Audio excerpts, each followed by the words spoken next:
মিম, দাঁড়াও। মিম, কই যাও তুমি? সেটা কি তোমাকে বলতে হবে? বাড়িতে যাবা না? না, এখন যাব না। এখন কই যাবা? সেটা তোমাকে বলতে আমি বাধ্য নই। মামি যে আজকে তাড়াতাড়ি বাড়িতে ডাকছিল। বললাম তো আমি যাব না, তুমি যাও। চলো না আজকে একটু তাড়াতাড়ি বাসায় যাই। কালকে ঘুরতে বের হইও না। ওই ফকিন্নির বাচ্চা, তোরে না আমি আগেও বলেছি আমার ব্যাপার নিয়ে মাথা না ঘামাতে। মানে? আমার সামনে থেকে যাবি না থাপ্পড় খাবি? মিম এই কথাটা বলার পর আমি ওখান থেকে একাই বাসা থেকে রওনা দিলাম। আর হ্যাঁ, মিমের এইরকম ব্যবহার আমার সাথে করার কারণ হচ্ছে আমি গরিব, আমি দেখতে কালো। ও হ্যাঁ, চলেন বাড়ি যেতে যেতে আপনাদেরকে পরিচয়টা বলি। আমি হচ্ছি রবিউল ইসলাম, রবি। আমার বাবা মা নাই, আমি মামার বাসাতেই থাকি। এবারে ইন্টারে পড়ি। আর যার সাথে এতক্ষণ কথা হলো ও হচ্ছে আমার বড়লোক মামার একমাত্র মেয়ে, আমার সাথেই পড়ে। যাই হোক, পরিচয় দিতে দিতে আমি বাড়ি চলে এসেছি। আমি বাড়িতে ঢুকে রুমে গেলাম। কিছুক্ষণ পর আমার রুমে মামি এসে বলল, কি রে রবি, মিম আসে নাই? না মামি, কেন? ওর একটা ক্লাস আছে, সেটা শেষ করেই আসবে। ওকে না আমি আজকে তাড়াতাড়ি ডাকছিলাম, এই কথাগুলো বলিস নি? বলছি, কিন্তু ও বললো ক্লাসটা শেষ করেই চলে আসবে। আচ্ছা, তুই ফ্রেশ হয়ে রেডি হয়ে নে, আমি মিমকে ফোন দিয়ে ডাকছি। কোথায় যাব আমরা? গেলেই দেখতে পাবি। আমি না গেলে হয় না? বেশি কথা না বলে রেডি হয়ে নে তাড়াতাড়ি। আচ্ছা, আমি রেডি হচ্ছি বলে আমি ওয়াশরুমে চলে গেলাম। আমি ফ্রেশ হয়ে বের হয়ে এসে দেখি মিম আমার রুমে খুব রাগান্বিতভাবে দাঁড়িয়ে আছে। আমি বুঝতে পারলাম যে মিমকে কেউ মনে হয় বাইকে এসে রেখে গেল, কারণ এই 10 মিনিটের মধ্যে কলেজ থেকে আসা সম্ভব না। কিন্তু রাগ করে আছে কেন? আমি রুমের মধ্যে ঢুকে বিছানাতে বসতে যাবো এমন সময় মিম বলে উঠলো, আম্মুকে তুমি কি বলেছো? কই কিছু বলিনি তো। তাহলে আমাকে ফোন করে ডাকলো কেন? আমি কি জানি, সেটা তোমার আম্মুকে গিয়ে বলো। আম্মু বলল তুমি নাকি বলছো যে আমি ক্লাস করতেছি। হুম, বলছি তো। তোমাকে কি আমার ব্যাপারে কিছু বলতে বলেছি কাউকে? মামি বললো যে কলেজ তো ছুটি হয়েছে, কিন্তু মিম কেন এখন আসেনি? তুই কি জানিস ও কই গেছে? তখন আমি তোমার ভালোর জন্য বললাম যে ওর একটা ক্লাস আছে, সেটাও করে তারপর আসবে। তোমাকে আমার ভালো নিয়ে কখনো চিন্তা করতে বলেছি? না। কান খুলে ভালো করে শুনে রাখো। এরপর যদি আমাকে নিয়ে আম্মুর কাছে কিছু বলিস, তাহলে গলা ধাক্কা দিয়ে তোকে বাড়ি থেকে বের করে দিব। মনে থাকে যেন কথাটা। বলেই মিম আমার রুম থেকে চলে গেল। আর আপনারা ভাবতেছেন তো মিম আমাকে এত অপমান কেন করে? সেটা আমার কপালের দোষ, কিন্তু মামি আমাকে অনেক ভালোবাসে। মিম আমাকে প্রতিদিনই অপমান করে কোনো না কোনো বিষয় নিয়ে। এখন আমার ওর অপমান সহ্য হয়ে গেছে। ও অপমান করলে আমার আর খারাপ লাগে না। আমি জানি না মিম রিলেশন করে কিনা, তবে ওর সাথে সবসময় আমি একটা ছেলেকে দেখি। ছেলেটা কে সেটা আমি জানি না, তবে ছেলেটা দেখতে পাতি পাতি লাগে। এসব ভাবতে ভাবতে মামি আমাকে এসে ডাকলো। রবি, রেডি হসনি এখনো? আমি রুম থেকে বের হয়ে ওদের সাথে গাড়িতে গিয়ে বসলাম। সামনের গাড়িতে মামা, আমি আর ড্রাইভার। আর মিম যে গাড়িটা ব্যবহার করে সেটা আমি নিজেই ড্রাইভ করি। মামা আর মামি চলে গেল আর আমি মিমের জন্য অপেক্ষা করছি। কিছুক্ষণ পর মিম বাড়ি থেকে বের হলো। দেখতে ঠিক নীলপরীর মতো লাগছে, শুধু মিমের দিকে চেয়ে থাকতে মন চাইছে, কিন্তু অপমানের ভয়ে আর ওর দিকে তাকালাম না।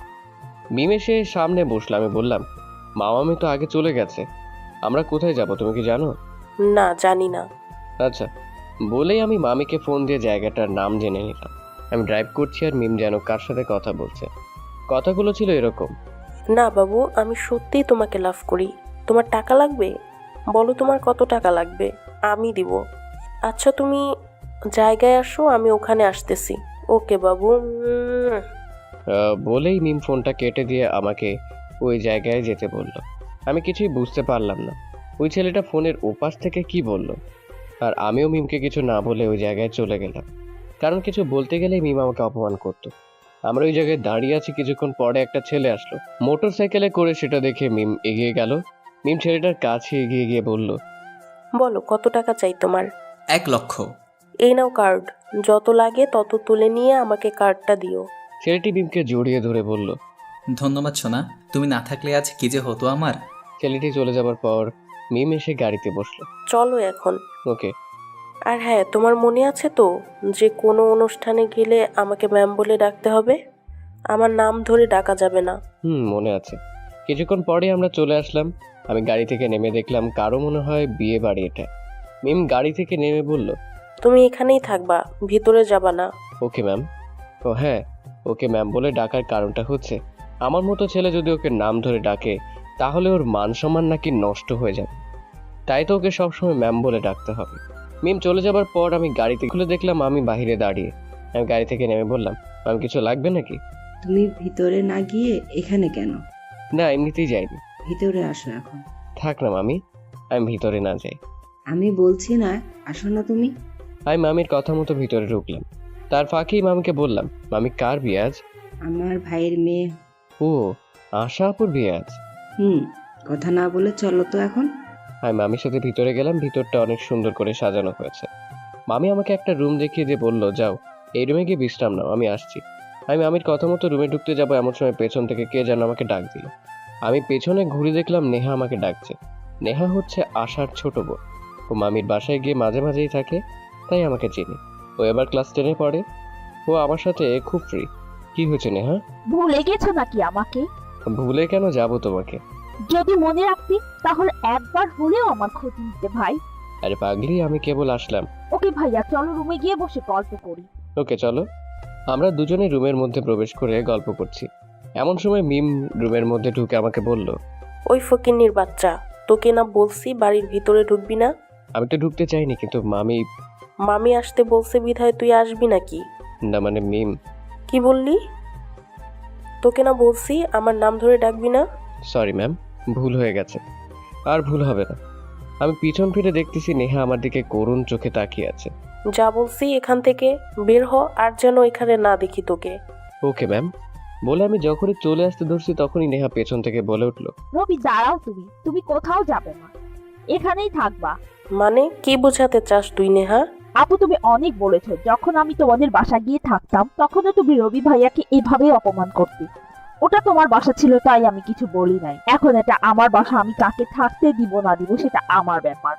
ও বুঝছি, রাতে দেখবো তোমার পিয়ারের রবি কোথায় থাকে, কার বাসায় যায়।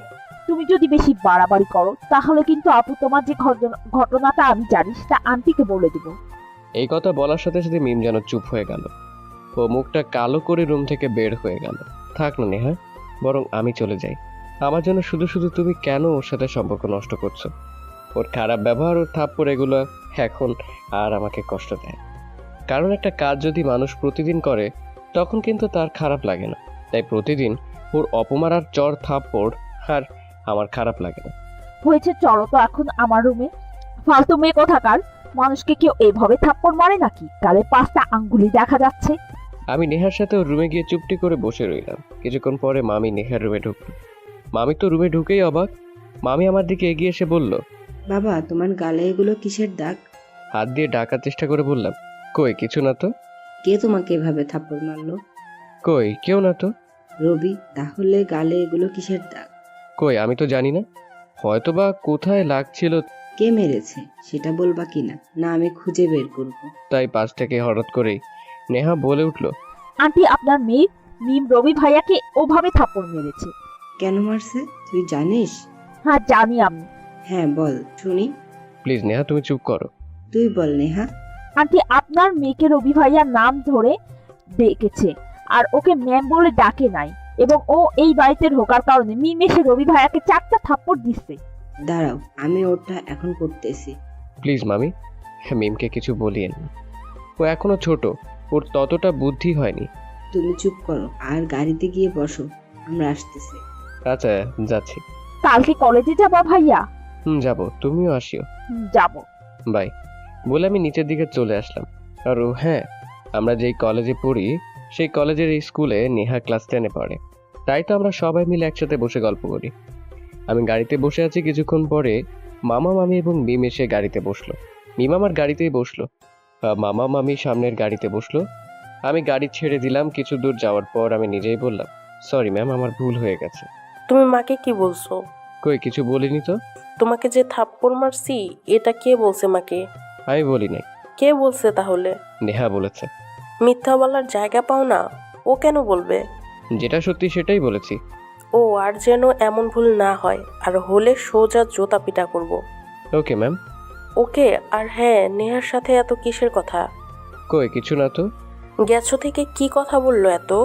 আমি তো কিছু বলি নাই, সব তো নেহাই বলেছে। কি কি বলেছে? অনেক কথা, সব বলা সম্ভব না। তোমার জন্য দেখতেছি ওর দরদ উতলে পড়তেছে, ব্যাপারটা কি? হ্যাঁ, কিসের আবার ব্যাপার? কিছু বোঝো না? কি আবার বুঝি না আমি। ও তোমাকে পছন্দ করে। ভাই হিসেবে করতেই পারে। ভাই হিসেবে না, লাভার হিসেবে পছন্দ করে। হাসালেন ম্যাম আমাকে। কেন, এখানে হাসি কি হলো? কারণ নেহা আর একজন কার সাথে বর্তমানে রিলেশনশিপে আছে। কে সে? আমার ফ্রেন্ড শামীমের সাথে। ও ভালো। ম্যাম, নামেন এখন। আমরা বাসায় চলে আসছি। আমরা সবাই মিলে বাসায় চলে গেলাম। আমি ফ্রেশ হয়ে বিছানায় শুয়ে ফোন টিপছি। এমন সময় পাশের রুম থেকে শুনতে পেলাম মামির কণ্ঠ। ম্যাম, সাজা হচ্ছে তাই না? ম্যাম বলে ডাকতে হবে তোকে। কেউ কাউকে এভাবে থাপ্পড় মারে? ওর গালটা তো ফেটে গেছে। আজ তুই এত বড় বড় গাড়িতে চড়ে বের হচ্ছিস, জানিস এগুলো কার? এগুলো সব রবির। তোর বাবার কিছুই নেই, সব টাকা পয়সা রবির বাবার। ও যদি ইচ্ছা করে সবকিছু এখনই আমাদের কাছ থেকে কেড়ে নিবে, তাও সে পারবে। তুই কিভাবে পারলি ওর গায়ে হাত তুলতে? তোর কি একটুও হাতটা কাঁপে নাই ওকে মারার আগে? ছি ছি, আমি এত খারাপ মেয়ে কিভাবে জন্ম দিয়েছি ভাবতেই তো পারছি না। এদিকে আমি তো মামির কথা শুনে হয়ে গেছি, কারণ আমি তো জানতাম না যে এইসব কিছু আমার বাবার। যাই হোক, আমার বাবার তাতে কি, যে আমাকে ছোট থেকে মানুষ করেছে, এই সব কিছু তাদের হোক। আমি এসব ভাবতে ভাবতে শুনতে পেলাম মামি মিমকে মারতেছে। আমি রুম থেকে দৌড় দিয়ে গিয়ে যে মিমকে সরাই দিলাম। মামি, আপনি কি পাগল হয়েছেন নাকি? তুমি সরো বাবা, ও ধীরে ধীরে মাথায় উঠে যাচ্ছে। ও হয়তো বা বুঝতে পারে না ব্যাপারটা, তাই থাপ্পড়টা মারছে। না বাবা, তুমি সরো, এখন দেখি ও আরো এরকম ভুল করবে নাকি। মামি, এভাবে কেউ কাউকে মারে? মিম তো এক্ষুনি মরেই যেত। হয়েছে, জানতো আপনি এখন। মামি কিছুক্ষণ পরেই চলে গেল। আমিও মিমকে রেখে আমার রুমে চলে আসলাম। এই 2 দিন পরে আমরা কলেজে গেলাম। এই 2 দিন মিম আমার সাথে কথা বলেন। কলেজে 2টা ক্লাস শেষ হওয়ার পর আমরা সবাই মিলে কলেজের মাঠে বসে গল্প করছি। ওখানে আমরা মোটে 8 জন আছি। আমি, নেহা, হাবিবা, জয়া, শামীম, মারুফ, রিপা আর শাহ আলম। ওইখানে শুধু মিম নাই। আমরা সবাই মিলে গল্প করছি। কোথা থেকে যেন মিম সরাসরি আমার দিকে এগিয়ে এসে আমার হাত দুটো ধরে বসা থেকে দাঁড় করিয়ে গালে হাত দিয়ে বললাম, মারলে কেন আমাকে? আমার ইচ্ছা হইছে তাই মারছি। ও, যখন তোমার ইচ্ছা হবে তখনই আমাকে মারবা? এই কথাটা বলতে বলতে চোখ দিয়ে আমার পানি বের হয়ে গেছে। কেননা বাসায় মারে সেটা ঠিক আছে, কিন্তু এখানে কলেজ ভর্তি ছাত্রছাত্রী, তাদের সামনে মারলো। আমারও তো মান সম্মান বলে একটা কথা আছে, তাই না? কেন তুমি আমাকে এভাবে মারবা সব সময়? আমার বাবার খাও পড়ো, আমার বাবার বাসায় থাকো তাই।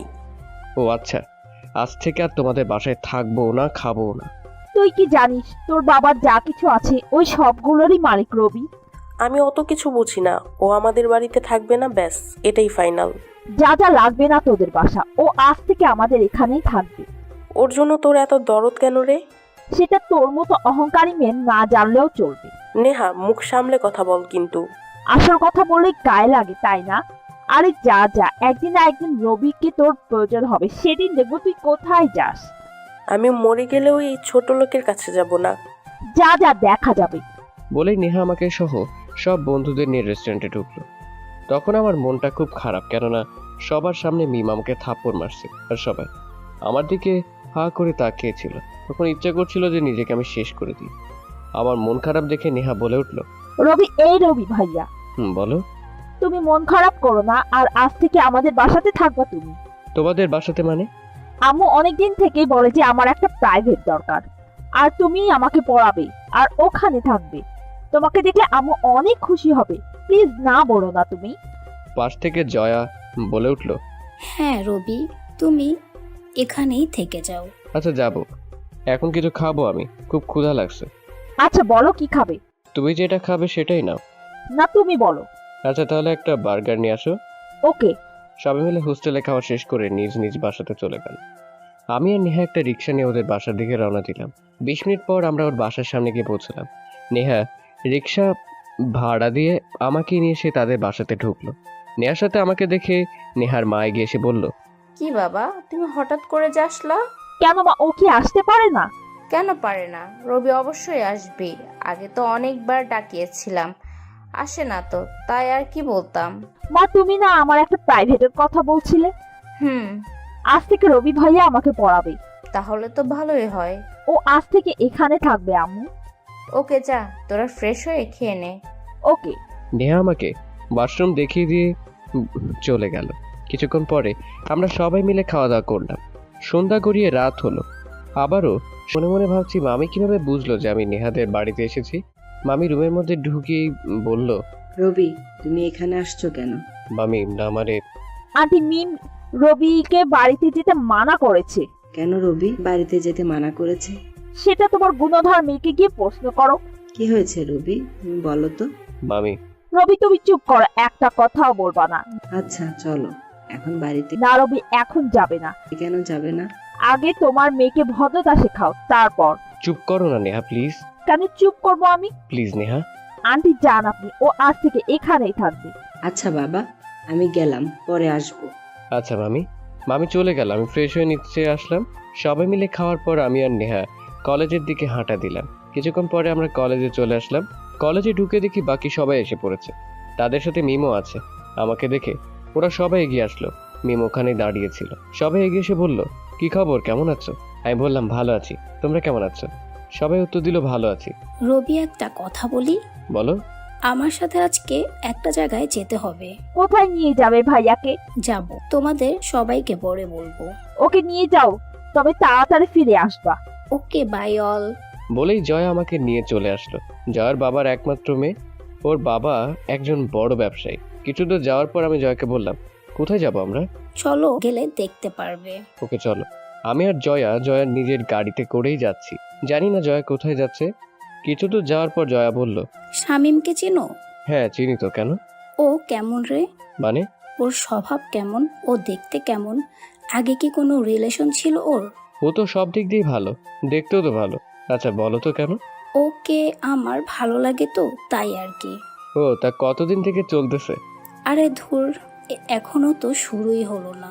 তাহলে? এজন্য তো তোমাকে নিয়ে যাইতেছি। ও আমি তাহলে ঘটক? আরে না, চল তো তুই। আমি আর জয়া কিছুক্ষণ পরেই এসে পৌঁছলাম। কোথা থেকে যেন শামীম বের হয়ে আসলো। এসে আমাকে দেখেই বলল, কিরে দোস্ত, কেমন আছিস? ভালো, তুই? ভালো। তা তুই এইখানে? এই তো তোর লাভার নিয়ে আসলো আমাকে। আরে এখনো হয়নি, তবে হবে। ওই একই কথা, আজ না হয় কালকে তো হবে। তোমাদের ফালতু কথা বাদ দিয়ে কাজের কথা বলো। কি খবর ম্যাডাম, তোমার কি সহ্য হইতেছে না নাকি? আরে না, চুপ করো তো তুমি। আচ্ছা তোমরা কথা বলে আমি একটু ঘুরে আসি। আচ্ছা যাও। আমি সেখান থেকে চলে আসলাম। জয়া আর শামীম অন্যদিকে হাঁটা দিল। আমি হাঁটতে হাঁটতে ভাবছি, আমারও যদি এরকম একটা গার্লফ্রেন্ড থাকতো তাহলে কতই না আমাকে ভালোবাসতো, কতই না আমার খবর রাখতো। এসব ভাবতে ভাবতে আমার চোখের কোণে পানি চলে আসছে। আসলে আমি তো গরিব, আমার তো কেউ নেই, তাই হয়তো বা আমাকেও ভালোবাসার মতো কেউ নেই। এসব ভাবতে ভাবতে হাঁটতেছি। কিছু দূর যাওয়ার পর একটা কিছু দেখে আমি দাঁড়িয়ে গেলাম। আমি ধীরে ধীরে সামনে এগিয়ে গিয়ে দেখলাম মিম আর রাফি, মানে মিমের বয়ফ্রেন্ড রাফি, একটা চেয়ারে বসে দুজনের মুখ একদিকে করে তারা ঠোঁটের মধ্যে ঠোঁট লাগিয়ে কথা বলছে। এই দৃশ্যটা দেখে আমি অবাক হয়ে গেলাম, কারণ আমি কখনই ভাবতে পারিনি যে মিম এরকম ধরনের কিছু কাজ করবে। আমি দূর থেকে দাঁড়িয়ে আমার পকেট থেকে ফোনটা বের করে ওদের দুজনের কিছু অশ্লীল দৃশ্য ভিডিও করে রাখলাম। ভিডিও করার সময় লক্ষ্য করি না যে নেহা আমার পিছনে এসে দাঁড়িয়ে আছে। আমি পিছনে ঘুরে দেখি নেহা দাঁড়িয়ে। তাকে দেখে আমি বললাম, তো তুমি এখানে? কেন আসতে পারি না আমি? পারো, কিন্তু আমি এই জায়গায় তুমি কিভাবে জানলে? তোমাদের দেরি হয়েছে দেখে আমি জয়াকে ফোন দিছিলাম, সে বলল তুমি এখানে আছো, তাই আমি চলে আসলাম। আচ্ছা চলে এসছো, ভালো করেছো। চলো এখন চলে যাই। কি ভিডিও করলা? দেখছি তো পারলা। কেন ভিডিও করলা ওসব? কাজে লাগতে পারে। আচ্ছা চলো এখন চলে যাই। বলে মিম আমাকে নিয়ে বাড়িতে চলে আসলো। রাতে খেয়ে দিয়ে বিছানায় শুয়ে শুয়ে আমি ভাবতেছি, মানুষ এত খারাপ হয় কিভাবে? যদি মিমকে ওই ছেলেটা বিয়ে না করে তাহলে কি হবে ওর? এসব কিছু ভাবতে ভাবতে কখন যেন ঘুমিয়ে পড়েছি, বুঝতেই পারিনি। সকালবেলা আন্টির ডাকে আমার ঘুম ভাঙলো। ঘুম থেকে উঠে নেহা সহ নাস্তা করে কলেজের উদ্দেশ্যে রওনা দিলাম। কলেজে এসে দেখে সবাই মিলে বসে গল্প করছে। পাশে মিমও বসে আছে, কিন্তু ওর মনটা কেন যেন খুব খারাপ। তাই মিমকে উদ্দেশ্য করে বললাম, জয়া তোমার ফ্রেন্ড মিমের মন খারাপ কেন? সেটা আমি কি জানি, তুমি ওকে প্রশ্ন করো। ও তো বড় লোক, আমার সাথে কথা বলবে না, তুমি সেটা জানো না? সেটাও ঠিক আছে। পাশ থেকে হঠাৎ করে মিম বলে উঠলো, আমাকে নিয়ে কেউ এভাবে হাসাহাসি করবা না। আচ্ছা আপু তোমার কি হয়েছে বলবা? না, কিছুই হয় নাই। আরে বলো না কি হয়েছে। বললাম তো কিছু হয় নাই আমার। আমি সমস্ত রাগ অভিমান ভুলে মিমকে নিজেই প্রশ্ন করলাম, মিম বলবা কি না? আমি মিমের মন খারাপ দেখতে পারি না, কেন জানি আমার খুব কষ্ট হয়। মিম জয়াকে জড়িয়ে ধরে কান্না করতে করতে বলল, ও আমাকে কালকে ছেড়ে চলে গেছে। কে? রাফি কেন ছেড়ে গেল তোমাকে? কালকে দেখা করার পর আমার সাথে খারাপ ব্যবহার করে আমাকে থাপ্পড় দিয়ে চলে গেছে। এত ভালোবাসা কই গেল? আরে চুপ করো না, এমনিতেই মেয়েটা কষ্টে আছে। আচ্ছা চলো তো দেখি কোথায় রাফি। ওই যে ওইখানে দাঁড়িয়ে। আচ্ছা চলো তো। বলে আমি মিমের হাত ধরে টান দিয়ে উঠিয়ে নিয়ে রাফির সামনে গিয়ে বললাম, মিস্টার রাফি, ব্যাপারটা কি? কিসের ব্যাপারে জানতে চান আপনি? মিমের সাথে কি হয়েছে আপনার? দেখ, ওর সাথে আমার চলে বলতে মিলে না, ওর সাথে আমার যায় না, তাই ওকে আমার সাথে মিশতে মানা করছি। এতদিন যেটা ছিল তাহলে সেটা কি ছিল? তখন ভালো লাগছিল, এখন আর আমার ভালো লাগে না, তাই এই বিষয় নিয়ে আমি আর কথা বলতে চাই না। প্লিজ রাফি, মিমের সাথে এত বড় বেইমানি করো না। আপনি যাবেন এখান থেকে? রাফির হাত ধরে বললাম, প্লিজ, ও খুব কষ্ট পাবে। রাফির আমার হাতটা ছাড়িয়ে নিয়ে, তোকে না বললাম ওর হয়ে দালালি করবি না? চুপ করো রাফি, আর বলতে হবে না, অনেক বড় হয়ে গেছো তুমি। আবার ওর হাতটা ধরে বললাম, প্লিজ রাফি, বোঝার চেষ্টা করো। আমার হাতটা রাফির হাতে পড়ার সাথে সাথে ও হাতটা ছড়িয়ে নিয়ে আমার গালে জোর করে একটা থাপ্পড় দিতে ধরল। অমনি মিম রাফির হাতটা ধরে জোর করে রাফির গালে একটা থাপ্পড় বসিয়ে দিল। আমি মিমের কাণ্ড দেখে হা হয়ে গেল, কারণ মিমকে কখনো এরকম রাগ করতে দেখি না। মিম ওকে থাপ্পড় মারার পর বলল, তোর মতো ছোট লোককে ভালোবাসাটাই আমার ভুল হয়েছে। তোর মতো শত শত ছেলে আমার পিছনে পড়ে আছে, আর তুই কোথায় ফকিন্নির বাচ্চা। এই কথা বলে মিম আমার হাতটা ধরে টানতে টানতে নিয়ে আসলো। আমি মনে মনে ভাবতেছি, মিম এত সহজেই সবটা মেনে নিল কিভাবে। এসব ভাবতে ভাবতে আমরা আমাদের ফ্রেন্ডদের কাছে চলে আসলাম। চলে আসতেই সবার সামনে দাঁড়িয়ে মিম বলল, চলো আজকে সবাইকে ট্রিট দিব। কি বললি তুই? ট্রিট দিব। মাথা তোর ঠিক আছে তো? ঠিক আছে। ও চলে গেছে তাতে কি, ওর থেকে ভালো পাবো। চলো তো এখন। মিমের কথা শুনে আমরা সবাই হা হয়ে গেলাম। এই মেয়ে বলে কি, নতুন নাকি পাবে, আবার ওর যে ভালো। আমরা সবাই মিলে হোটেলে খাওয়ার পর সবাই সবার বাসায় চলে আসলাম। আমি আসার সময় আমাকে মিম ডাকছিল ওদের বাসায় যাওয়ার জন্য, কিন্তু নেহা আমাকে যেতে দেয় না।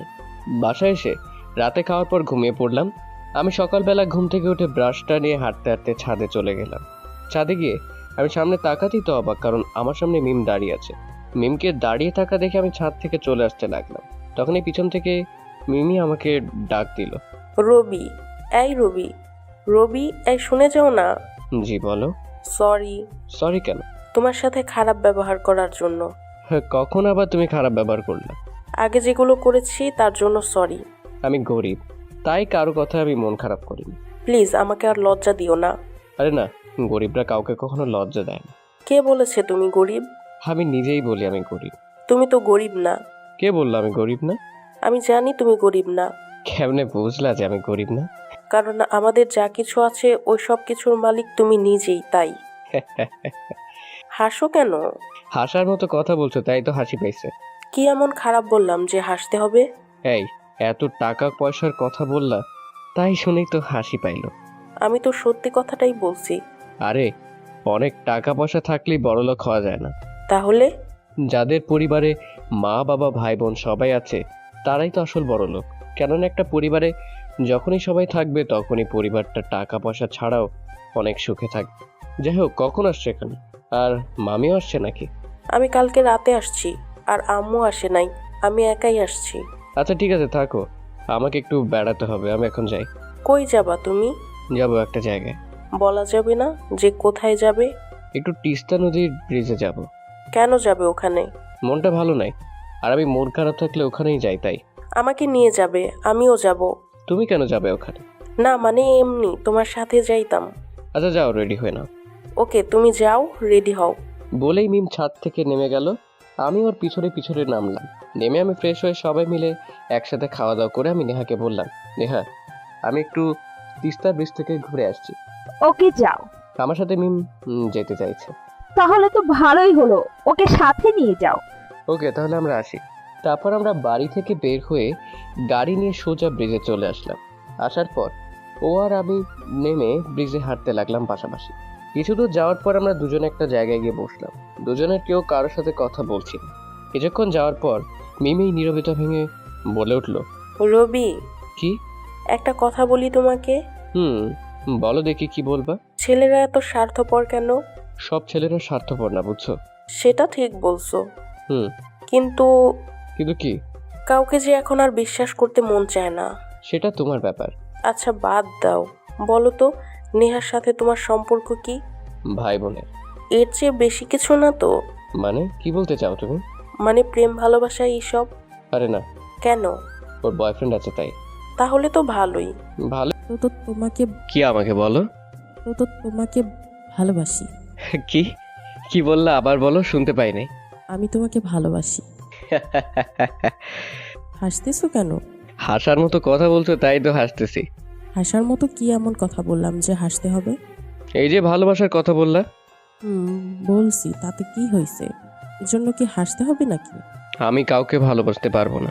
কেন পারবা না? কারণ ভালোবাসতে যে মন লাগে সেই মন আমার নাই। কে নাই? কোথায় গেছে সেই মন? দেখ ওসব বলতে পারবো না আমি। না, তোমাকে বলতেই হবে।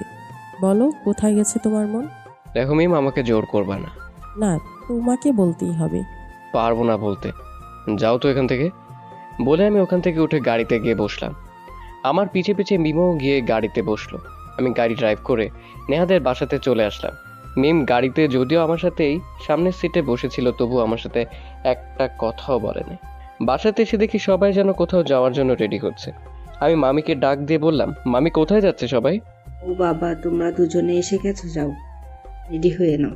কোথায় যাব আমরা? যাও তো, বেশি কথা না বলে গিয়ে আগে রেডি হয়ে আসো, এমনিতেই অনেক দেরি হয়ে গেছে। আমি মামির কথা শুনে রুমে গেলাম রেডি হওয়ার জন্য। রুমে গিয়ে ফ্রেশ হয়ে রেডি হয়ে রুম থেকে বের হতেই আমি পুরা হা হয়ে গেলাম। কেননা আমার গায়ের কাপড়ের সাথে মিমের গায়ের কাপড়ের রং একেবারেই মিলে গেছে। আর মিমকে কালো রঙের শাড়িতে কি যে সুন্দর লাগছে সেটা বলে বোঝানো যাবে না। আমার এরকম হা করে তাকিয়ে থাকা দেখে পাশ থেকে নেহা বলে উঠল, কি ভাইয়া, ওভাবে হাঁ করে তাকিয়ে থেকো না। আমি নেহার কথায় বাস্তবে ফিরে বললাম, না না মানে আরে কিসের না মানে করতেছো? ও কিছু না, চলো এখন যাই। আরে ভাইয়া দাঁড়ান তো, আগে দেখি ব্যাপারটা কি। কিসের ব্যাপার? এই যে মিমাপও কালো ড্রেস, আপনিও কালো ড্রেস। এখানে কোনো ব্যাপার ট্যাপার নাই, চলো তো এখন। না, কিছু তো একটা আছে এখানে। আরে আমার কালো রং পছন্দ তাই আমি কালো ড্রেস পরেছি। ওরও হয়তো বা কালো রং পছন্দ তাই ও পরছে। সামথিং নাকি ভাইয়া? আরে না, চলো তো এখন। বলে আমি নেহার সাথে ওর গাড়িতে এসে বসলাম। কিছুক্ষণ পরে মামি এসে বলল, রবি, কি মামি? তুমি মিমের গাড়িটাতে যাও।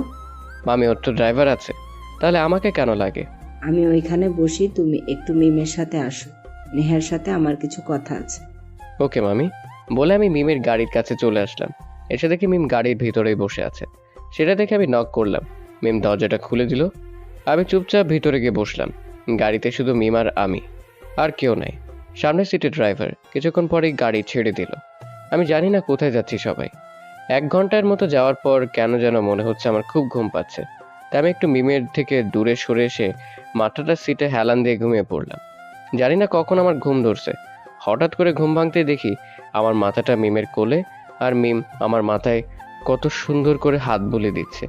ওর মুখের দিকে দেখে আমার কেন যেন খুব মায়া হলো। তারপর আমি নিজেকে সামলে নিয়ে বললাম, আসলে সরি, আমি ঘুমের মধ্যে বুঝতে পারিনি। মিম নিশ্চুপ, কেমন যেন করুণ চোখে আমার দিকে তাকালো। কোথায় যাইতেছি আমরা জানতে পারি মিস মিম? আমার মনেও কেমন যেন একটা পরিবর্তন হয়ে গেল মিমের দিকে তাকিয়ে থেকে। মিম আমার দিকে তাকিয়ে একটু হাসি হাসি মুখে বলল, আম্মুর বান্ধবীর বাড়িতে যাইতেছি। কেন? ওনার মেয়ের বিয়ে তো, তাই। ও, তা আর কত দূর যেতে হবে? বেশি দূর না, অল্প একটু।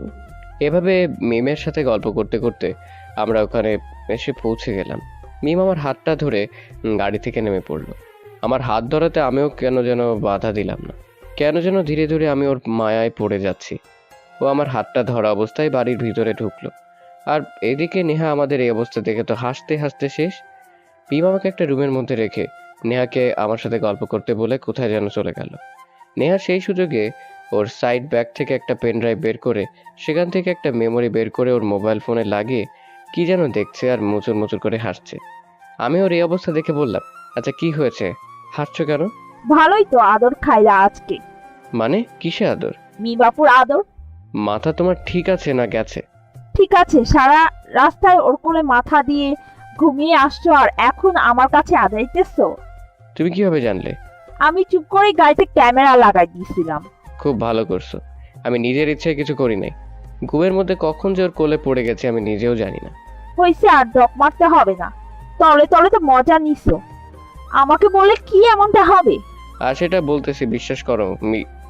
কথাটা শেষ না হতেই মিম এসে বলল, কি হয়েছে রবি? কই কিছু না তো। আপু হয়েছে তো অনেক কিছু। তলে তলে যে দুজনে এত দূর গিয়েছে, কই আমাকে তো কোনো ট্রিটও দিল না। কি জন্য ট্রিট দিব? তোমার আর রবি ভাইয়ার রিলেশন শুরু হওয়ার। আমাদের আবার রিলেশন কখন হলো? জানো না তো কখন? না তো। তাহলে সারা রাস্তায় এত আদর করলা কেন ওকে? কিভাবে আদর করলাম রে? নেহা মিমকে ভিডিওটা দেখালো, আর মিম সেটা দেখে তো লজ্জার মুখটা একেবারে লাল হয়ে গেল। কিছুক্ষণ পরে রুমের বাহির থেকে কে যেন ডাক দিল। আমি বিছানা থেকে উঠে গিয়ে দরজাটা খুলে দিলাম। মামি ঘরে ঢুকে বলল, চলো সবাই এখন খেয়ে নাও, আপনি যান মামি, আমরা আসছি। দেরি করবে না, তাড়াতাড়ি চলে এসো। ওকে মামি। বলে আমি মিমকে আর নেহাকে নিয়ে খাবার জন্য আলাদা রুমে গেলাম। সেখানে গিয়ে তো আমি একেবারে পুরো হয়ে গেলাম, কারণ সেখানে রিপা আছে। ওর সাথে ওর বাবা মাও আছে। ও আচ্ছা, আপনারা ভাবছেন এই রিপাটা আবার কে? তাহলে চলেন বলছি। এই রিপা হলো আমার এক্স গার্লফ্রেন্ড। এসএসসি পরীক্ষা দেওয়ার সময় রিপার সাথে আমার পরিচয় হয়েছিল। ও আর আমি দুজনেই এক টেবিলে পরীক্ষা দিয়েছি। এই সূত্র ধরে ধীরে ধীরে রিপার সাথে আমার গড়ে ওঠে একটা প্রেমের সম্পর্ক। কিছুদিন ওর সাথে ভালোভাবে রিলেশন চলার পরেই কেন যেন হঠাৎ করেই পাল্টে যেতে যাবে। আমার সাথে খারাপ ব্যবহার করে, আগের মতো দেখা করে না, কথা বলে না। হঠাৎ করে একদিন দেখতে পাই রিপা অন্য আরেকটি ছেলের সাথে রিকশায় করে ঘুরছে। এটা দেখে তো আমার আসমান ভেঙে যেন মাথায় পড়লো। কেননা কিভাবে ও পারলো আমার সাথে এভাবে ছলনা করতে। এখন তো বুঝলেন কেন আমি হয়ে দাঁড়িয়েছিলাম। মিম আমার হাতটা ধরে টান দিয়ে রিপার সামনে চেয়ারটাতে বসালো। কিছুক্ষণ পর মামি এসে খাবার দিল, মামিও আমাদের সাথে বসলো। খাওয়ার এক পর্যায়ে আমি মামি বলে উঠলো, রবি, ইনি হচ্ছে মিস্টার মারুফ, তোমার বাবার ছোট কাল থেকে পাশে ছিলেন। আসসালামু আলাইকুম আঙ্কেল। ওয়ালাইকুম আসসালাম। বাবা তুমি রবি? জি আঙ্কেল, আমি মিস্টার জাহাঙ্গীর আলমের ছেলে রবি। বাবা তুমি তো অনেক বড় হয়ে গেছো, তা বর্তমানে কি করতেছো? জি আঙ্কেল, এবারে অনার্স কমপ্লিট হবে। ও হ্যাঁ বাবা, ও হচ্ছে আমার মেয়ে রিপা, আর ইনি হচ্ছে তোমার চাচি। হাই। হ্যালো। পাশ থেকে মিম হঠাৎ করে বলে উঠলো, এখন তোমরা খাবে না গল্প করবে? মিমের এই কথা শুনে সবাই চুপচাপ খেতে লাগলো। আমি আড়াল চোখে মিমের দিকে তাকিয়ে দেখলাম ও চোখ মুখ কেন জানি লাল হয়ে গেছে। ও খুব রেগে আছে মনে হয়, যেন এক্ষুনি ফেটে যাবে। তারপর আমরা সবাই ধীরে সুস্থে খেয়ে খাওয়ার টেবিল থেকে উঠলাম। উঠার পর মিম আমাকে বলল, চলো এখন কোথায় যাবে? পাশের রুমে গিয়ে বসে থাকি, আর আম্মুরা চলে আসলেই আমরা বাড়িতে চলে যাব। হ্যাঁ রবি, তোমরা একটু বসে গল্প করো, আমরা দেখা করে আসছি। রিপা তুমিও ওদের সাথে থাকো। ওকে আব্বু। তারপর আমরা সবাই মিলে পাশের রুমে চলে আসলাম। আমি রিপা, এবার অনার্স ফাইনাল ইয়ার। আমি মিম, আমিও ফাইনাল ইয়ার। তা ও আপনার কি হয়? ও আমার বয়ফ্রেন্ড। আমি তো মিমের কথা শুনে ওর মুখের দিকে তাকালাম। দেখলাম মিমের সমস্ত রাগ যেন কোথায় হারিয়ে গেল। এখন আবার আমার দিকে তাকিয়ে মিটিমিটি হাসছে। ও, কতদিনের সম্পর্ক তোমাদের? এই তো 2 বছর। ও ভালো। কিছুক্ষণ নীরবতার পর কোথা থেকে যেন মামি এসে মিমকে ডাক দিল। মিম, এই মিম, কি হয়েছে, ডাকতেছো কেন? আয় তো একটু, কেন? তোর আঙ্কেলের সাথে দেখা করে যা, আমরা তো চলে যাব তাই। ওকে, আসতেছি। বলেই মিম চলে গেল। আমি আর রিপা ঘরের মধ্যে। রিপা নীরবতা ভেঙে বলল, কেমন আছো? আছি যেরকম আগে ছিলাম, এখনো ওরকমই আছি। তুমি কেমন আছো? আছি, ভালোই আছি। ও, তা তোমার বয়ফ্রেন্ডের কি খবর? নাই। কেন? ও আমাকে ধোকা দিচ্ছে, আমার কাছ থেকে টাকা নিয়ে পালিয়ে গেছে। ও, তা এখন কি অবস্থা? কতদিন আগের ঘটনা এটা? ইন্টারের পরীক্ষার পর। যাই হোক, মিমের সাথে রিলেশন হলো কিভাবে? আরে ওর সাথে কোনো রিলেশন নাই, ও আমার মামাতো বোন। কেন শুধু শুধু আমাকে মিথ্যা বলতেছো? আরে সত্যি বলছি, ওকে এখন আমি বলি নাই যে ভালোবাসি। মেয়েটা খুব ভালো আছে, রাজি হয়ে যাও। না, কেন? আর নতুন করে কারো মায়ায় জড়াতে চাই না আমি। সবাই তো আর আমার মতো ঠকবাট পান না। মিম সত্যি তোমাকে লাভ করে। তুমি কিভাবে বুঝলা? কারণ ও তোমার সাথে আমার কথা বলাটা সহ্য করতে পারছে না, আর এটাই হচ্ছে আসল ভালোবাসা। আমি যে আর নতুন করে স্বপ্ন দেখতে চাই না। কেন তুমি পাগলামো করছো? আমি পাগল তো, তাই। রবি দেখো, কারোর জন্য জীবন কিন্তু থেমে থাকে না। সেটা তো জানি। তাহলে কেন তুমি আগের স্মৃতিগুলো নিয়ে পড়ে আছো? ভুলতে যে পারি না, তাই তো। প্লিজ রবি, তুমি নতুন করে তোমার জীবনটাকে সাজাও। পারবো না যে? চেষ্টা করো, অবশ্যই পারবা। তুমি পাশে থাকলে হয়তো বা পারতাম। মিম অনেক ভালো মেয়ে, আর ও তোমাকে অনেক লাভ করে। কিন্তু আমি যে পারি না ওকে লাভ করতে। তুমি মন থেকে ভেবে দেখো, সত্যি তুমি ওকেই ভালোবাসো। কিন্তু আমার মন তো ওর উপর বসে না। প্লিজ তোমার কাছে হাত জোর করতেছি, জীবনটাকে নতুন করে সাজাও। বাদ দাও তো ওসব কথা এখন। এই কথা বলার সাথে সাথে রিপা বসা থেকে উঠে আমার কাছে এসে আমার হাতটি ধরে হাতের উপর রেখে বলছে, কথা দাও আমাকে মিমকে বিয়ে করে সুখে থাকবা। রবি কথা বলো, মিমকে ভালোবাসবা, ওকে নিয়ে নতুন করে স্বপ্ন দেখবা। কথা দাও আমাকে। না মানে আমি এমন সময় মিম এসে রুমের মধ্যে ঢুকেই দেখে যে রিপা আমার হাত দুটো ধরে কথা বলছে। মিম আমার দিকে রেগে এসে, তোমার লজ্জা করলো না? আসলে তুমি যেটা ভাবছো সেটা না। হ্যাঁ হ্যাঁ, আমি সব বুঝি। গায়ে পড়ে ভালোবাসতে গেছি তো, তাই তোমার ভাব বেড়ে গেছে। বিশ্বাস করো, রিপার সাথে আমার কোনো সম্পর্ক নেই। নিজের চোখে না দেখলে হয়তো বা বিশ্বাস করা যেত। ছি রবি, ছি। মিম, ও তো আমার কথা বলতেছিল আমাকে যে তুমি আমাকে কত ভালোবাসো, আর আমি তোমাকে ভালোবাসি না। তাই তো রিপা আমার হাত দুটো ধরে রিকোয়েস্ট করছে যেন আমি তোমাকে ভালোবাসি এবং তোমাকে নিয়ে ভালো থাকি। হয়েছে হয়েছে, আর বানিয়ে বানিয়ে মিথ্যা কথা বলা লাগবে না। পাশ থেকে রিপা বলে উঠলো, মিম, রবি যে এগুলো বললো সব সত্যি। আমাদের কথার মাঝে তুমি কেন কথা বলছো? না মানে? হয়েছে, আর আপনাকে ওর হয়ে দালালি করতে হবে না। মিম চুপ করো না। হয়েছে হয়েছে, থাকো তোমরা, আমি গেলাম। মিম শোনো, মিম বিশ্বাস করো আমার কথা। মিম দাঁড়ায় বলতেছি, কিন্তু মিম আর দাঁড়ালো না, কান্না করতে করতে চলে গেল। আমি ওখানেই বসে পড়লাম। কেন যেন আমার খুব খারাপ লাগছে মিমের জন্য, কারণ আমি মিমের কান্না একদম সইতে পারি না। রবি বাসায় যাও, এখন আর সব ঠিক হয়ে যাবে, চিন্তা করো না। রিপাও খুব জেদি, কি হতে যে কি করে আমি কিছুই বুঝতেছি না। আচ্ছা তোমার নাম্বারটা দাও তো, কেন? মাঝে একটু কথা বলতাম। ওকে নাও, বলো। 01838 ওকে থ্যাঙ্কস। আর মিমকে আমি বুঝিয়ে বলবো, তুমি চিন্তা করো না। ওর সাথে কথা বলার এক পর্যায়ে মামি এসে ডাক দিল। রবি, এই রবি, জি মামি। চলো এখন বাসায় যাই। ওকে চলেন। মিম কই? ও আগেই চলে গেছে। কোথায়? ও মনে হয় গাড়িতে আছে, চলেন এখন। ওকে চলো। আর হ্যাঁ রিপা, ভালো থেকো, আর আমাদের বাসায় আসিও। Okay aunty, bye. তারপর আমি মামি আর মামা বাড়ি থেকে বের হয়ে গাড়ির কাছে এসে দেখলাম মিম গাড়িতে বসে আছে। আমরা সবাই গাড়িতে বসলাম, আমি, নেহা আর মিম এক গাড়িতে, আর অন্যরা আর এক গাড়িতে। আমি রাস্তায় মিমের সাথে কথা বলতে চাইলেও মিম আমার সাথে কথা বলেনি। আমরা সবাই মিলে ওই গাড়িতেই মিমদের বাসাতে গেলাম। ওখানে কিছুক্ষণ থাকার পর নেহার আম্মু বলছে, রবি চলো। ওকে আন্টি চলেন। পাশ থেকে হঠাৎ করে মামি বলে উঠলেন, বাবা রবি, একটা কথা বলতাম। আরে বলেন মামি, এটার জন্য আবার অনুমতি নেওয়া লাগবে? তুমি যদি কিছু মনে না করো তাহলে আজ থেকে এখানেই থাকো। আমি নেহার আম্মুর দিকে তাকিয়ে বললাম, না মানে মামি। ওকে রবি, কোনো না মানি না, তুমি আজ থেকে এখানেই থাকবে। ঠিক আছে। ওকে, ভালো থেকো সবাই, কেমন? আর বাই বাই, আবার আসবো এখানে, কেমন? বলে আন্টি আর নেহা চলে গেল। সেদিন রাতে আমরা খাওয়া দাওয়া করে ঘুমিয়ে পড়লাম। সকাল সকাল মামির ডাকে আমার ঘুম ভাঙলো। মামি আমার রুমে এসে বলল, রবি, মিম মার্কেটে যাবে, আমি তো কলেজে যাচ্ছি, তাই তুমি যদি ওকে একটু নিয়ে যেতে। ঠিক আছে মামি, ওকে বলে যান আপনি। ওকে, আমি তাহলে গেলাম। তারপর মামি চলে গেল। আমি ফ্রেশ হয়ে এসে দেখি টেবিলে নাস্তা রাখা। একটু নাস্তা করে মিমের রুমে গেলাম। গিয়ে বললাম, তুমি রেডি হয়েছো? মিমের মুখে কোনো কথা নাই, ব্যাগ নিয়ে বেরিয়ে পড়লো। আমি ওর পিছন পিছন আসলাম, ও এসে গাড়িতে বসলো, বুঝতে পারলাম ও রেডি। গাড়ি স্টার্ট করলাম। গাড়ি ওর আপন মনে চলছে। কিছু দূর যাওয়ার পর আমি বললাম, আচ্ছা কি কি কিনবা? এখনো রাগ করে আছো? আমি কারোর উপর রাগ করি না। কেন, আমার উপর তো রাগ করে আছো। কে আপনি যে আপনার উপর রাগ করব? কেউ না আমি তোমার। কেউ যদি হতেন তাহলে কি? আর বলতে পারলো না। এমন সময় আমার মোবাইল ফোনটা বেজে উঠলো। ফোনটা মিম আমার মাঝখানে ছিল, তাই কে ফোন দিচ্ছে সেটা ও ভালো করে দেখলো। আমি ফোনটা হাতে নিয়ে দেখি রিপার ফোন। কি করবো আমি কিছুই বুঝতে পারছি না। ধরবো না কেটে দিব?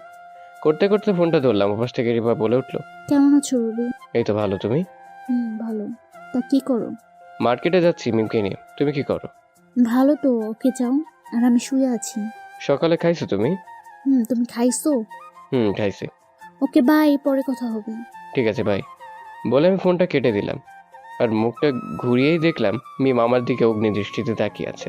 আমি আর কোনো কথা না বলে গাড়ি দ্রুত চালিয়ে মার্কেটে চলে আসলাম। দেখলাম মিম মার্কেটে ঢোকার পরও কোনো কিছুই কিনলো না। ও মার্কেট থেকে বের হয়ে আসলো। মিমের মনটা খুব খারাপ। আমি জানি কেন ওর মনটা খারাপ। তাকে বললাম, কিলো কিছুই যে কিনলে না? কিনবো না, ভালো লাগছে না। কেন? বাসায় যাব, চলো। কেন? তুমি যাবা না আমি একাই যাব? ওকে চলো। তারপর আমরা দুজনে বাড়িতে চলে আসলাম। এভাবেই দিনগুলো কাটতে লাগলো। আমি অনার্স পরীক্ষা দিলাম। ভালো রেজাল্ট করলাম, মিমও ভালো রেজাল্ট করলো। এখন রিপার সাথে তেমন আর কথা হয় না, ও কল দেয় না আর আমিও দেই না। মিম এখন আমার সাথে কথা বলে, তবে প্রয়োজন ছাড়া কথা বলে না। একদিন আমি আর মিম রুমে বসে টিভি দেখছি, হঠাৎ করে আমার ফোনটা বেজে উঠলো। আর ফোনটা হাতে নিতে আমি তো অবাক, কারণ ফোনটা আসছে রিপার ফোন থেকে। গত 6 মাসেও তো একদিনও কল করে নাই, তাহলে আজকে হঠাৎ করে কল দিল কেন? কলটা ধরবো কিনা করতে করতেও কলটা ধরলাম। ওপাশ থেকে একজন মহিলার কণ্ঠে বলে উঠলো, বাবা, তুমি কি রবি? হ্যাঁ, কিন্তু আপনি কে? আমি রিপার মা। আন্টি হঠাৎ করে ফোন করলেন যে? বাবা, রিপা তো কাল রাতে কাল রাতে কি হয়েছে আন্টি? রিপা কাল রাতে মারা গেছে। আমি তো এই কথাটা শুনে বিছানার উপর ধপাস করে বসে পড়লাম। আমি বিশ্বাস করতে পারতেছি না কথাটা, যে রিপা মারা গেছে। আমার সারা শরীর দিয়ে ঘাম বের হওয়া শুরু হয়েছে। নিজেকে আর ধরে রাখতে পারছি না।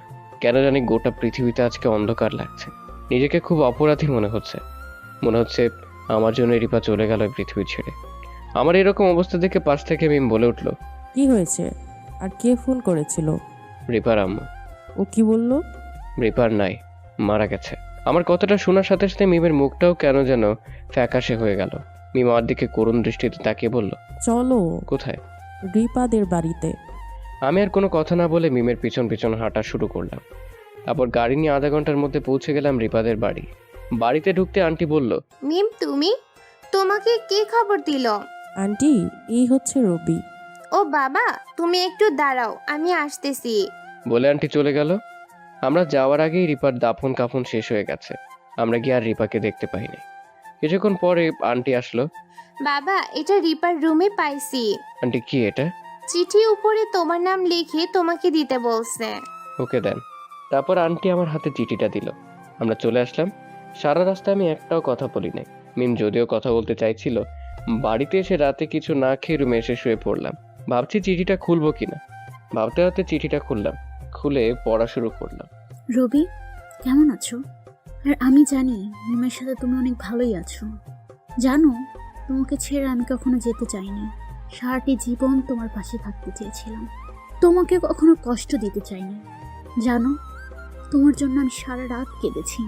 যখন জানলাম যে আমার বড় ধরনের প্রবলেম আছে, তখন খুব কষ্ট পাইছি, এই ভেবে যে তোমার সাথে আর হয়তো বা সারাটি জীবন থাকতে পারবো না। তাই তো আমার এই সংক্ষিপ্ত জীবনের সাথে তোমাকে আর জড়াতে চাই না। তাই তো আমার জীবনকে খুব কষ্ট করে বেঁধে রেখে তোমাকে দূরে সরিয়ে রাখছি। জানো, খুব স্বপ্ন ছিল তোমার সাথে বাঁচার, একসাথে ছোট্ট একটা ঘর বাঁধার। জানো তো, সবার স্বপ্ন তার পূরণ হয় না, হয়তোবা তার মধ্যে আমিও একজন। জানো, খুব ইচ্ছে করতেছে তোমার সাথে একটু কথা বলি, একটু তোমাকে বুকে জড়িয়ে ধরি, কিন্তু সেই অধিকার তো আমার আর নাই। তাই পরিশেষে বলতে চাই, মিমকে ভালো রেখো, ওকে কখনো কষ্ট দিও না। ও খুব ভালো একটা মেয়ে, ও তোমাকে খুব ভালোবাসে। ওকে নিয়ে আমার স্বপ্নগুলো পূরণ করিও।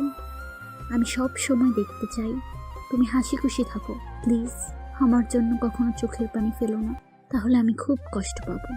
তোমার ভালোবাসার রিপা। চিঠিটা পড়ে আমার চোখ দিয়ে ঝড় ঝড় করে পানি পড়ছে। কি করলাম আমি এটা? একবার তো রিপার সাথে কথা বলতে পারতাম। ওকে আমি খুব কষ্ট দিয়েছি। জীবনটা যদি ওর মতো হতো তাহলে খুব ভালো হতো। এসব ভাবতে ভাবতে কখন যে ঘুমিয়ে পড়েছি আমি নিজেও জানি না।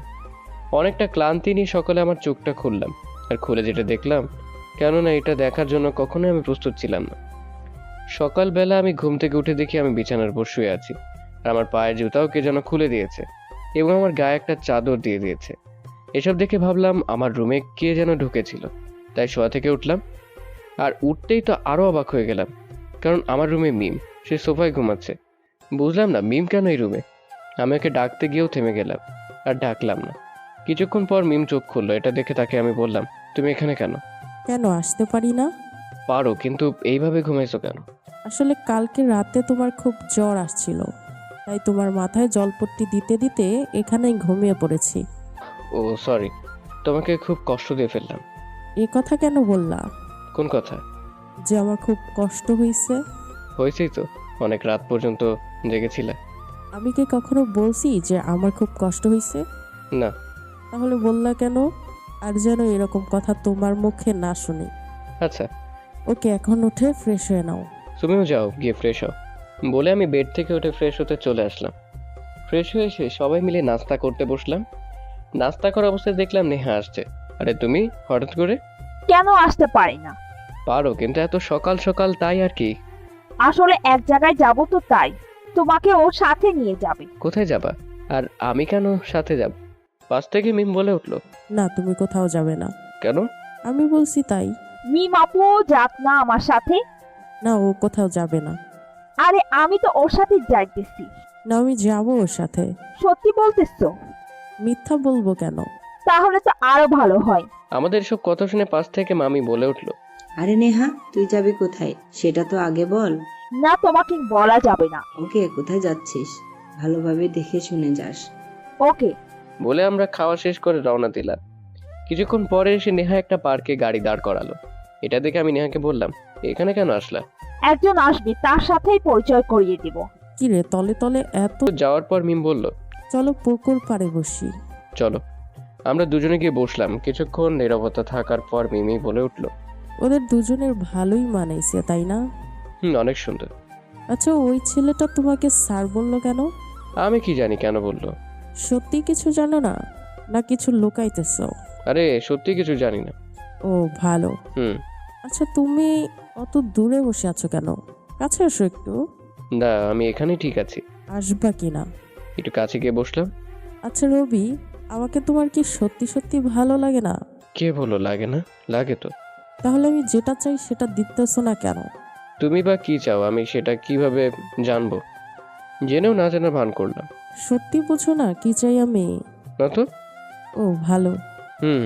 আচ্ছা চলো তাহলে উঠি এখন। চলো। আমরা দুজনে সেখান থেকে উঠে পড়লাম। দুজনেই পাশাপাশি হাঁটছি। মিম হঠাৎ করেই বলে উঠলো, আচ্ছা রবি, তুমি কখনো প্রেম করো নাই? আরে না। কেন?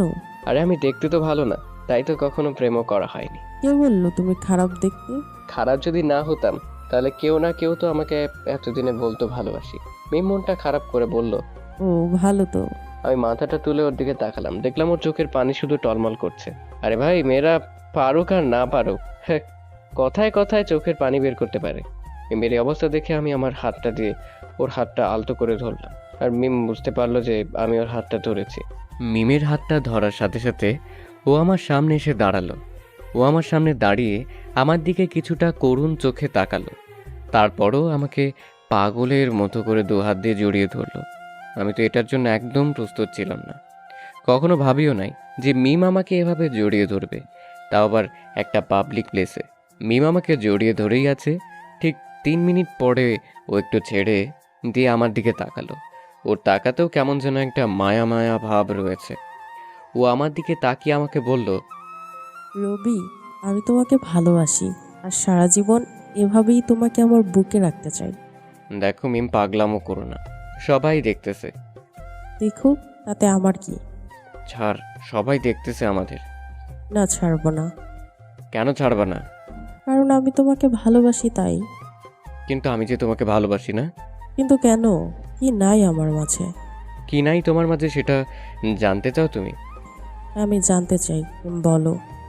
এই কথা বলার সাথে সাথে আমি আমার পকেট থেকে ফোনটা বের করে ওকে দেখাইলাম। ভিডিও করে রাখা আর সেই ভিডিওটা। ও তো দেখায় হয়ে দাঁড়িয়ে গেল সেখানে। তখন আমি ওকে বললাম, বুঝছো তো কেন তোমাকে ভালোবাসতে পারবো না? আরে যে মেয়ে ওইরকম কাজ করে তাকে কিভাবে ভালোবাসি বলো? আরে সে যে আমাকে ছেড়ে যাবে না তার কি গ্যারান্টি আছে? বাড়িতে গেলে চলো, আর না গেলে এখানে থাকো। বলে আমি হাঁটা শুরু করলাম। মিম তখনই পেছন থেকে আমাকে ডাক দিয়ে বলল, রবি, কি? একটা কথা বলি।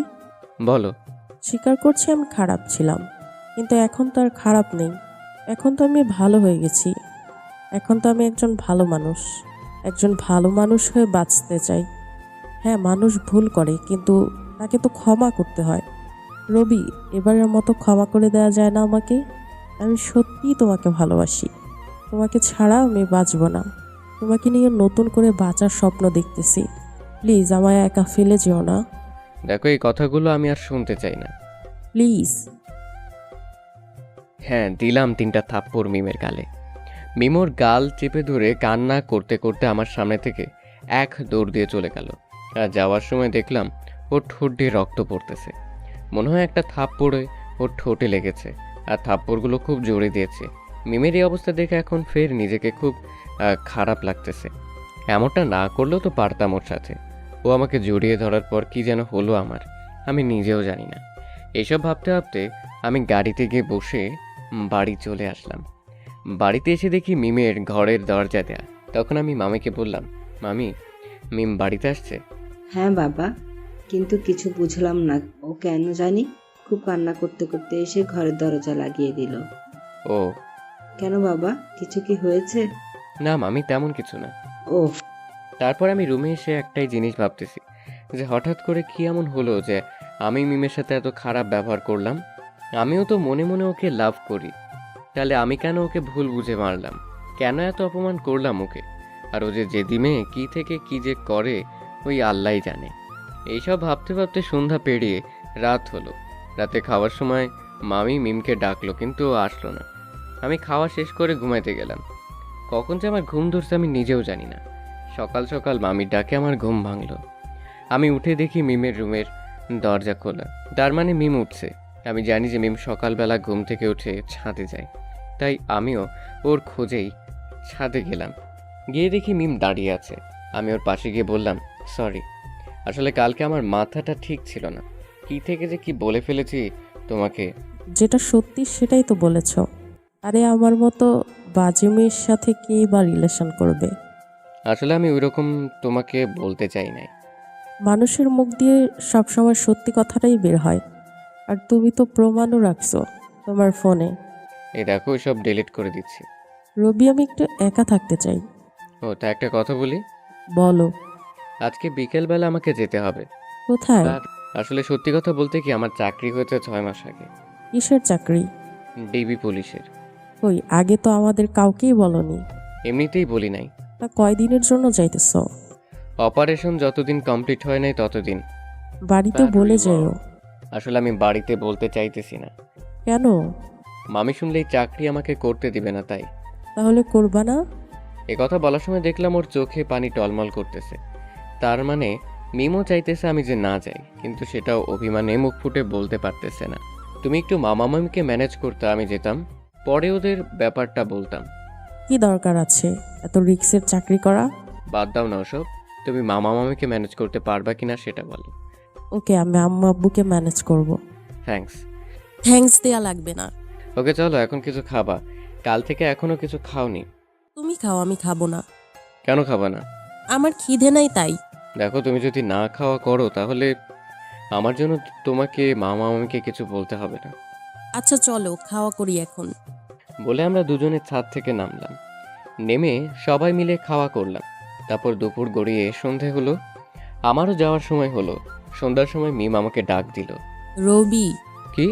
চলো আব্বুর রুমে। কেন ওখানে যাব? তুমি তো বললা আব্বু আম্মুকে ম্যানেজ করতে হবে, তাই। ও চলো। তারপর আমরা দুজনে মিলে মামার রুমে খেলাম।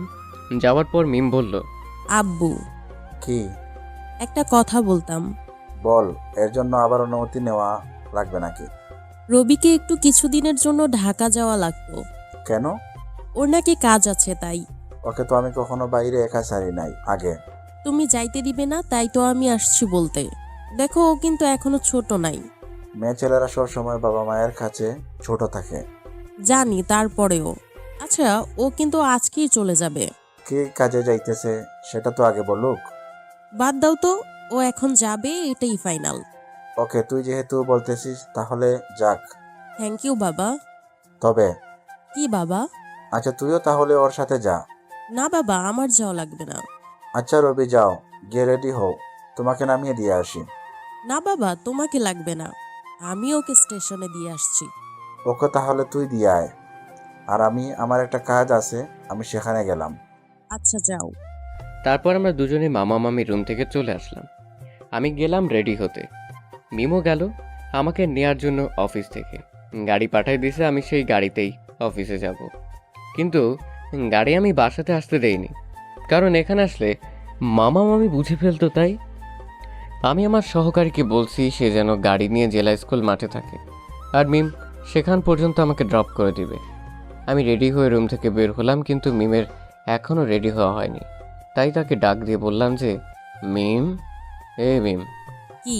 আরে তাড়াতাড়ি নাও, দেরি হয়ে যাইতেছে তো। হয়েছে, আর একটু দাঁড়াও। আরে আসো তো তাড়াতাড়ি। বলে আমি মামির রুমে চলে গেলাম। মামিকে বলে বের হলাম। বের হয়ে দেখি মিম রেডি হয়ে বের হইছে। মিমকে দেখে ঠিক নীল পরীর মতো লাগতেছে। আসলে ও তো এমনিতেই অনেক সুন্দর, আর তার উপর আবার সাজছে। আমি এক নজরে ওকে দেখতেইছি। আমার নিজের প্রতি যেন আর কোনো কন্ট্রোল নাই। ও যে কখন থেকে এসে আমাকে ডাকতেছে আমি নিজেও জানি না। যখন আমি বুঝতে পারলাম কেউ আমার গা ধরে ঝোঁকাইতেছে, তখনই মিম বলল আমাকে, কি দেখো এভাবে? তোমাকে কেন আগে দেখোনি? দেখেছি, তাহলে যে এভাবে দেখতেছো? আগে এত সুন্দর লাগে নাই তো, তাই। আজ বুঝি অনেক সুন্দর লাগতেছে? হুম, কেন তাহলে আগে বুঝি অনেক খারাপ লাগতো? আগেও ভালো লাগতো, তবে আজকের চেয়ে ভালো না। হয়েছে হয়েছে, চলো, এখন না হলে দেরি হয়ে যাবে। ও হ্যাঁ, চলো। তারপর আমরা দুজনে বাড়ি থেকে বের হলাম। আমাদের বাড়ি থেকে জেলা স্কুল মাঠ আমি গাড়ি থেকে নেমে আসলাম। আমার গাড়ি থেকে নামা দেখে আমার ড্রাইভার, মানে যে আমাকে নিতে আসছে, সে এসে আমার ব্যাগটা এবং আমার সমস্ত জিনিস উনি গাড়িতে তুললো। এখন আমার যাওয়ার সময়, তাই মিমকে বললাম, যাই তাহলে মিম। যাবে তাহলে? যেতে তো মন চায় না, তবুও যে যেতে হয়। ওকে, ভালোভাবে যেও আর গিয়ে ফোন করিও। ওকে, বাই। বাই। তারপর আমি ঘুরে চলে আসতেছি আমার গাড়ির কাছে, এমন সময় মিম ডাক দিল পেছন থেকে। আমি হাঁটা বাদ দিয়ে থমকে দাঁড়ালাম। মিম এভাবে ডাকতেছে কেন? কি হলো আবার ওর? এসব ভাবতে ভাবতে যখনই মিমের দিকে ঘুরে তাকাবো, অমনি মিম এসে খুব জোর করে আমাকে জড়িয়ে ধরে কান্না করতেছে। কান্না করতে করতে আমার শার্টটাই ভিজিয়ে দিয়েছে। মিমের এই অবস্থা দেখে আমি মিমকে বললাম, হেই পাগলি, এই কি হয়েছে, কাঁদতেছো কেন? না, আমি তোমাকে যেতে দিব না। আমি তোমাকে ছাড়া থাকতে পারবো না। ওই, আমি কি একেবারেই চলে যাচ্ছি নাকি? আমি তো আবারও আসবো। তারপরেও। ওকে বাবা, এখন তো কান্নাটা থামাও, আর মুখটা একটু উপরে ওঠাও তো। কান্না করতে করতে বলল, কেন? দেখবো তুমি কান্না করলে তোমায় কেমন দেখায়, তাই। আমার কষ্ট হচ্ছে আর তুমি মজা নিতেছো, তাই না? আরে না, তোমার কষ্ট হলে তো আমারও কষ্ট হয়। কষ্ট হলে তো আর এরকম কথা বলতা না। সরি গো, এখন একটু কান্নাটা থামিয়ে তোমার মুখটা উপরে তুলো তো। বুঝলাম, বলো কি বলবে। মিম যখনই কথাটা বললো, তখনই আমি ওর কপালে একটা ছোট করে ভালোবাসার স্পর্শ এঁকে দিলাম। আর ও আমার এই স্পর্শ পেয়ে চোখ দুটি বন্ধ করে ফেললো। মনে হলো ওর ভিতর দিয়ে কারেন্ট বয়ে গেল। মিম আমার মাথাটা ধরে ওর কপাল থেকে নামিয়ে ওর মুখের সামনে ধরল। মিমের শ্বাস প্রশ্বাস আমি স্পষ্ট রূপে শুনতে পাচ্ছি। মিমের শ্বাস প্রশ্বাস। ও ধীরে ধীরে মাথাটা ওর মুখের কাছে নিয়ে যাইতেছে আর চোখটা ধীরে ধীরে বন্ধ করতেছে। আমি বুঝতে পারলাম মিম আমার নেশায় পাগল হয়ে গেছে। তাই আমিও মিমের মাথায় হাত দিয়ে ওর মুখটা ধীরে ধীরে আমিও কাছে টানতেছি। দুজনে যখন প্রায় দুজনের মুখের কাছাকাছি, তখন মিমোর চোখ দুটো বন্ধ করা অবস্থায় আমার ঠোঁটে ওর ঠোঁট দুটো লাগিয়ে দিল। আর যখন ওর ঠোঁট আমার ঠোঁটে পড়লো, তখন আমার সারা শরীরটা কেমন যেন একটা মোচড় দিয়ে উঠল। আর এই সময় আমি ওর ঠোঁট দুটো আমার ঠোঁট দিয়ে আরও জোরে চেপে ধরলাম। এ কেমন যেন পাগলের মতো করে আমাকে জড়িয়ে ধরলো। আমিও ওকে খুব জোরে জড়িয়ে ধরলাম। কিছুক্ষণ এভাবে থাকার পর আমি নিজেই মিমকে ডাক দিলাম, মিম, এই মিম। আরে এই পাগলি, আরে এই পাগলি, ছাড়ো এখন। উফ, আরে এই পাগলি, আমাকে তো চলে যেতে হবে। না গেলে হয় না? আরে আরে পাগলামো করো না তো, ছাড়ো এখন। মিম আমাকে ছেড়ে দিয়ে বলল, ভালোভাবে যাইও আর পৌঁছায় ফোন করবা। ওকে ভাই, তুমি চলে যাও এখন। না, আগে তুমি যাও, তারপর আমি। না, আগে তুমি যাও। না, আগে তুমি যাও। আচ্ছা ওকে ভাই, টাটা। তারপর আমি এসে গাড়িতে বসলাম। গাড়ি তার আপন গতিতে চলতে লাগলো। রাস্তার মাঝপথে আমার ড্রাইভার বলে উঠল, স্যার, উনি কি আপনার বউ? না। তাহলে? আমি ওকে ভালোবাসি, আর ও আমাকে আমার চেয়েও বেশি ভালোবাসে। তাহলে বিয়ে করতেছেন না কেন? করবো তো। কখন করবেন? এবার ফিরেই বিয়ে করব। স্যার, দাওয়াতটা যেন আমি পাই। ওকে মিস্টার, পাবেন। ড্রাইভারের সাথে গল্প করতে করতে ক্যান্টনমেন্টে চলে এসেছি আমরা। তারপর দুজনে গাড়ি থেকে নেমে আসলাম। ড্রাইভার আমাকে আমার রুম দেখিয়ে দিল। আমি আমার রুমে চলে আসলাম। এসে ফ্রেশ হয়ে শুয়ে ফোনটা হাতে নিয়ে মিমের নাম্বারে কল দিলাম। রিং হইতে যে দেরি, কিন্তু রিসিভ করতে আর দেরি হলো না। আমি বুঝতে পারলাম যে ফোনটা ওর হাতেই ছিল। ওই, কখন পৌঁছেছো? এইমাত্র। ফ্রেশ হয়েছো? ফ্রেশ হয়ে তোমাকে ফোন করলাম। ও, তাহলে নেমে আগে আমাকে ফোন করনি, আগে ফ্রেশ হয়েছো? তো কেন? ভালোই তো, আমার চেয়ে তোমার ফ্রেশ হওয়াটা বেশি দরকার। আরে সরি বাবা, আর এরকম ভুল হবে না। থাক, লাগবে না তোমার সরি। প্লিজ মাফ করো। করতে পারি এক শর্তে। বলো কি শর্ত? আজ সারা রাত আমার সাথে কথা বলতে হবে। সারা রাত? সারা রাত বলতে হবে। তাহলে কি আমরা আজ ঘুমাবো না? না। আমরা যে কাল সকাল অফিস আছে, আমি না ঘুমালে অফিস করব কিভাবে? আমিও সব কিছু জানি না। শাস্তিটা একটু কমানো যায় না? ওকে, রাত 12টা পর্যন্ত আমার সাথে কথা বলতে হবে। ওকে, বলবো। খাইছো তুমি? না গো, তুমি? না, তবে খাওনি কেন? তোমার আগে আমি কখনো খাইছি? না। তাহলে কিভাবে খাই বলো তোমার আগে? ওকে, যাও তাহলে, খাওয়া করে আসো। ওকে, তুমি যাও তাহলে। ওকে, বাই সোনা। ওকে, বাই সোনা। তারপর আমি ফোনের লাইনটা কেটে দিয়ে খাইতে গেলাম। খাওয়া শেষ করে এসে মিমকে আবার ফোন দিলাম। ওর সাথে রাত 12টা পর্যন্ত কথা বলে ঘুমিয়ে পড়লাম। সকাল 7টায় উঠে ফ্রেশ হয়ে খাওয়া করে অফিসে গেলাম। ওখানে গিয়ে স্যারের সাথে দেখা করলাম। স্যার আমাকে দেখে ডাক দিল। মিস্টার রবি, এসেছেন আপনি? জি স্যার। বসেন। বসতে বসতে বললাম, জি স্যার বলেন, এত আর্জেন্ট কেন ডাকা হলো আমাকে? মিস্টার রবি, আমাদের এখানে সবচেয়ে বুদ্ধিমান অফিসার আপনি, তাই এই কেসটাকে আপনাকেই সমাধান করতে হবে। ওকে স্যার, আমি মামলাটার সমস্ত কাগজপাতি কি পেতে পারি? অবশ্যই, এই যে নিন। Thanks sir. ওয়েলকাম। তবে আমি খুব দ্রুত মামলাটার সমাধান চাই। ওকে স্যার, আমি চেষ্টা করব। ওকে। তারপর আমি স্যারের রুম থেকে চলে আসলাম। সেখান থেকে বাহির হয়ে আমি ফোনটা হাতে নিলাম। আর ফোনের দিকে তাকাতেই তো আমি অবাক, কারণ মিম আমাকে মাত্র 150 বার কল দিয়েছে। আমি মনে মনে ভাবতেছি আজ আমি শেষ। ও যে কি রেগে আছে সেটাও তো আমি জানি না। আর সকালে মনেও ছিল না যে মিমকে ফোন দিব। তাই আর দেরি না করে আমি মিমকে ফোন দিলাম। 2বার রিং হওয়ার পর ফোনটা রিসিভ হলো। আর রিসিভ হওয়ার পরে আমি শুনতে পেলাম মিম ফোন কানে নিয়ে কান্না করতেছে। আমি এই অবস্থা দেখে ওকে বললাম, ওই পাগলি, কান্না করতেছো কেন? আরে কি হয়েছে তোমার, বলবা তো? তুমি সকালে আমাকে ফোন করনি কেন? একটু অফিসের কাজে ব্যস্ত ছিলাম। এত কাজ তোমার অফিসে? অনেক। ও, এর জন্য কি আমার ফোনটাও রিসিভ করা যাবে না? সরি, আসলে ফোনটা আমার কাছে ছিল না।